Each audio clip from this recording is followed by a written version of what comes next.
Okay, hello and welcome everybody. It's time for some more wrestling chat here on CM42 TV. Yes, big weekend ahead actually, now that we're kind of on the road to WrestleMania, which is such a WWE phrase, isn't it? We're on the road to WrestleMania. But because it's been drilled into our heads for so long, it now becomes the norm. Like when we say that, it doesn't seem out of the ordinary, it just seems very regular. But we are on the road to WrestleMania. It's near the end of February.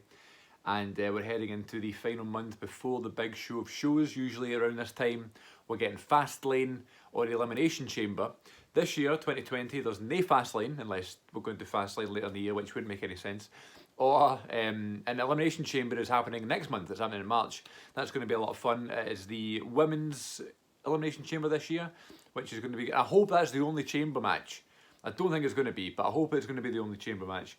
I reckon we'll probably have another one with with Roman, and I think, in fact, do you know what? It has been announced. I've just remembered there. It has been. Never mind. Exactly whatever I've just said there. Forget about it. Forgot. It's not been officially announced, but it was like leaked online on it. So I guess it could change. But I was going to say I'm glad the women's chamber was the only chamber, because sometimes I think if you do both, it kind of ruins it a little bit. Like I thought back at NXT, when they did War Games back in November, they did a male and a female one. Whereas like the male one was like thrown together the week before. It's like whoever, Keith Lee needs partners or whatever. And the Ciampa needed partners to go against the Undisputed Era, and then they had to bring in Kevin Owens because they didn't have a fourth person.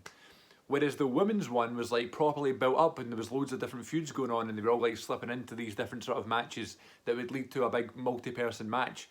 War Games. So I was thinking, why don't you just have the title match for the guys and then have like the women's War Games match and have it more memorable? But they ended up doing both. And it's not that I don't like both.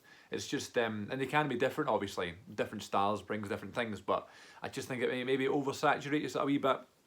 You know, I would be all for having two Money in the Bank ladder matches at WrestleMania, have a male one and a female one, that'll get more folk on the card, not just stuck in Battle Royals, and then just do away with the Money in the Bank pay-per-view.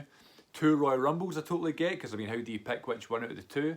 But when you're talking like two War Games matches, two Elimination Chamber matches, two Battle Royals in the same night, it gets a bit repetitive. But whatever, you know. So Elimination Chambers next month, and we're getting two. We're getting the men's one, which will be for the Universal Championship #1 contender spot, or maybe even for the title itself. Probably #1 contendership though. And then we've got the female one for the Raw Women's Championship, which I'm assuming, they can't make it more obvious, but I'm assuming Shayna Baszler will win, and will face Becky Lynch at WrestleMania, and I'm all for that, because I know Shayna Baszler, I'm a big NXT fan, that sort of thing. Becky Lynch, Shayna Baszler, that's a big match to me. Your sort of target audience, your diehards, people who know and watch everything. That's great. However, you need to think outside looking in, you know. People are going to be going, who's Shayna Baszler?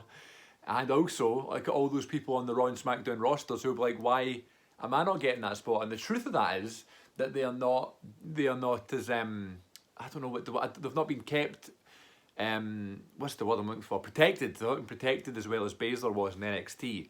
They're just there every week, that sort of thing. And Baszler had this sort of mystique about her that she always won the pay-per-views and that sort of thing. She barely wrestled on TV. She's never wrestled on Raw or SmackDown other than, you know, the Survivor Series stuff back in November. But things like that.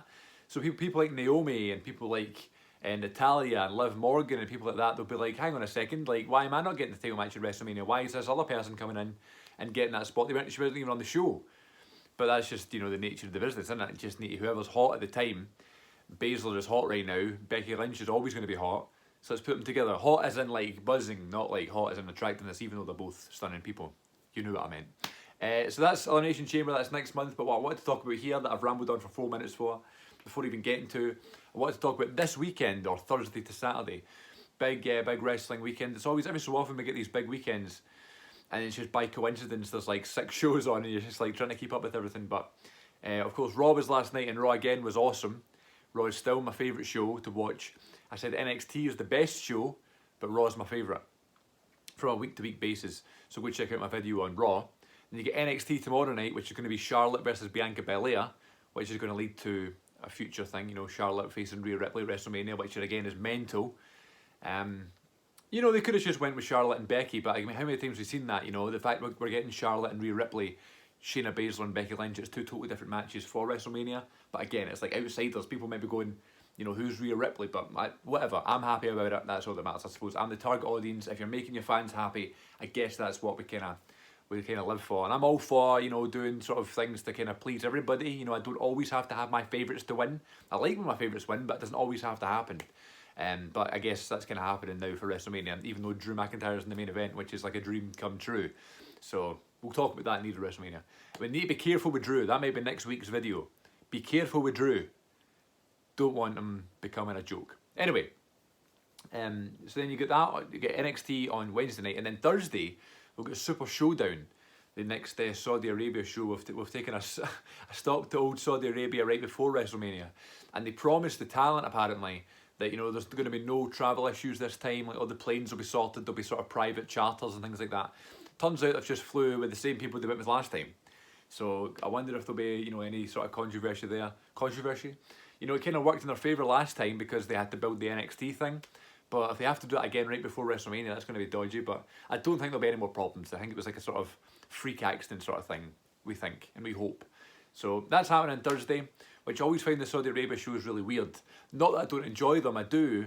But because they're just like, they're kind of like glorified house shows for that sort of, that tour, I guess, for that set audience. Because they've been paid this ridiculous amount of money, they can put on any show they want.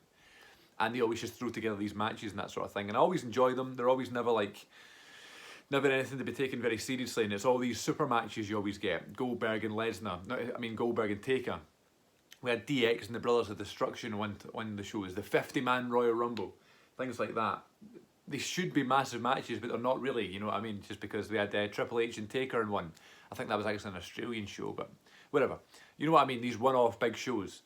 So this one actually seems to be, you know, thrown together a bit more, you know, a bit more thought out, a bit better. The matches all seem to kind of make sense and will kind of lead to stuff. Like you got a tag title match, Street Profits versus Rollins and Murphy.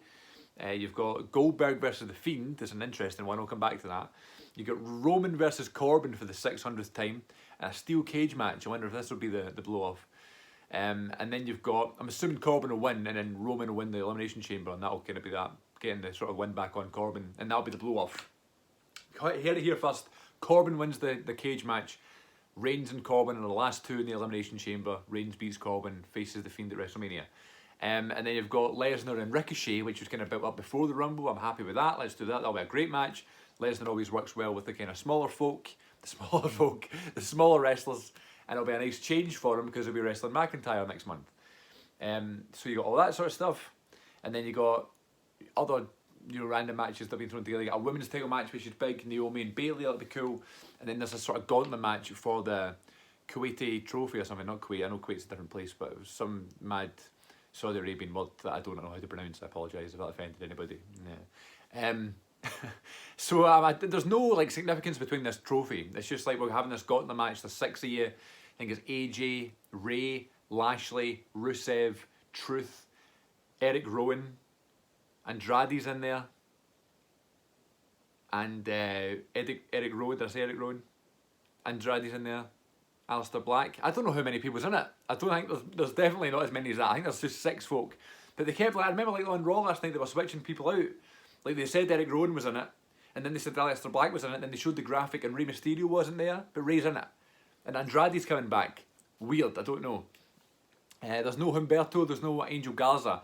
However, their match on Raw was great. I'm loving their stuff. Angel Garza is a star. I can't wait to see what we lead to with him and that whole feud. I love it's just like this random like family feud going on Raw. Just great wrestling matches, I don't know. So you got that sort of stuff, and then it's for like this trophy thing, right? That's what I was talking about, the significance of this trophy. And what I think is going to happen is that AJ Styles is going to win this gauntlet match. And then AJ Styles is going to say, because I have this trophy, I'm going to pick whoever I want to wrestle at WrestleMania. And he's going to pick The Undertaker. And it's going to be Taker versus AJ Styles at WrestleMania. That's my prediction. I might have read something similar to that online, but that's my version. So there you go. That's what I think is going to happen there. And the rest of the show will be daft. Goldberg and The Fiend. People saying that Goldberg could win. He's not going to win. It's going to be Roman Reigns versus Bray Wyatt at WrestleMania. Unless something happens. I don't think Goldberg's going to win the title again. However, I do think that it could be very possible that John Cena wrestles Bray Wyatt at WrestleMania, and John Cena beats Bray Wyatt at WrestleMania, and John Cena becomes the first ever 17-time world champion. I think that's a very good possibility.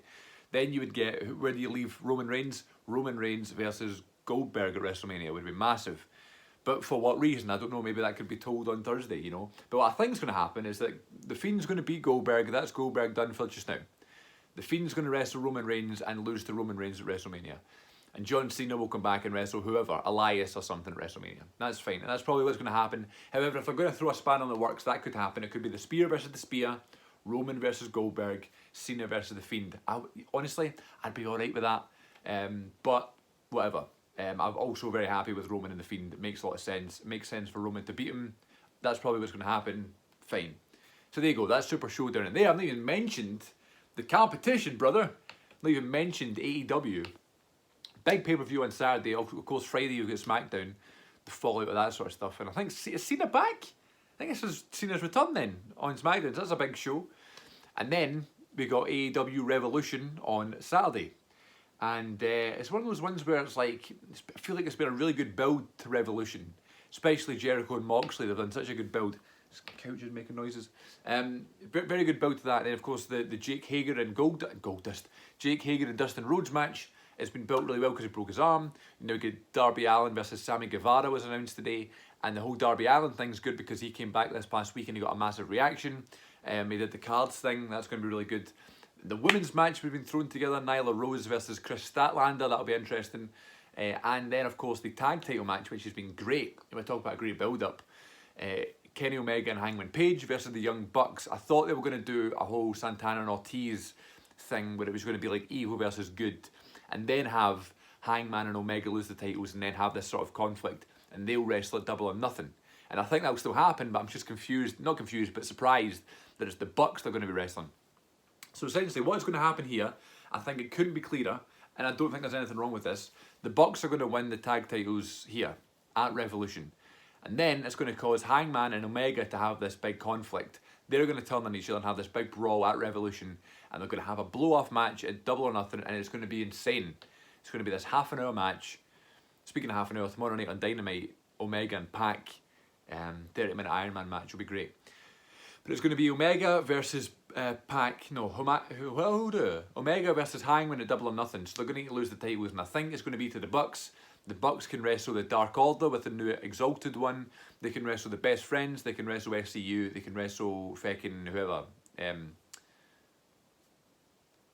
Santana and Ortiz at Double or Nothing. And that's fine. That's their match. But it's leading to Omega and Hangman. It's going to be this great match.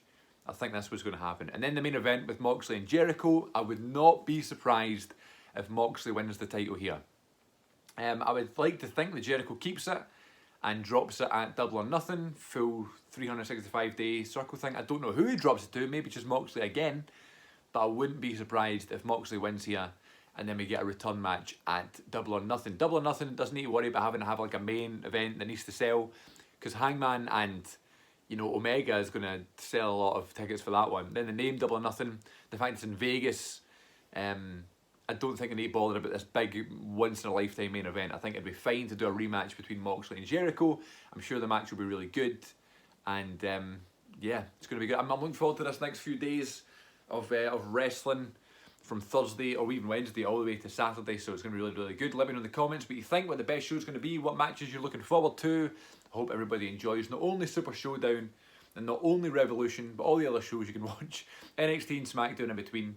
And I'll be back next week with some more wrestling chat here on CM42 TV. And of course back tomorrow with another video here on the channel, CM42 TV. With the same name on Patreon, by the way, for exclusive stuff. And Twitter and Instagram at CM42 TV. Thanks for watching, everybody. Enjoy the wrestling. I'll see you next time.